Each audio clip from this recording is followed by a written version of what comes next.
લોકોના ભરોસાનો ફાયદો રાવણે ઉઠાવ્યો કે ભગવો પહેરીને આવું તો હું છેતરી શકીશ.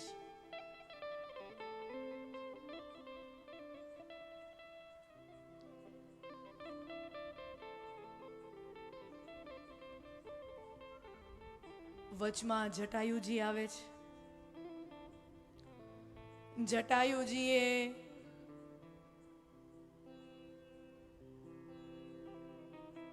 રાવણને રોકવાનો ઘણો પ્રયત્ન કર્યો.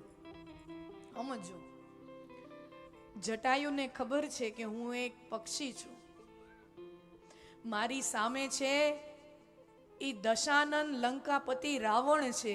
ઈ રાવણ કે જેને 9 ગ્રહોને પોતાના કદમોમાં લાવીને રાખ્યા છે.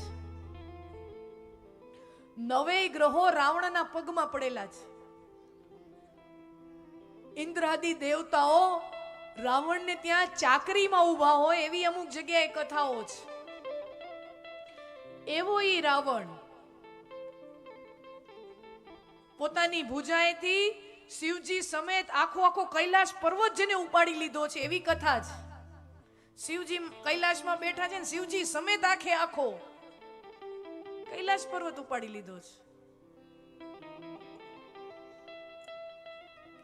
તો જટાયુને ખબર છે કે સામે હું જેની સાથે વિદ્રોહ કરવા જાઉં છું, જેની સામે અવાજ ઉઠાવું છું, ઈ જેવો તેવો વ્યક્તિ નથી, દશાનન રાવણ છે. અને હું એક પક્ષી છું, મારું કોઈ ગજુ નથી રાવણની સામે લડવાનું. પણ છતાંય જટાયુ પોતાનો વિરોધ દર્શાવે છે, પોતાનો વિરોધ નોંધાવે છે. ખબર છે કે મારું મૃત્યુ જ થવાનું છે, મારું મોત નિશ્ચિત છે.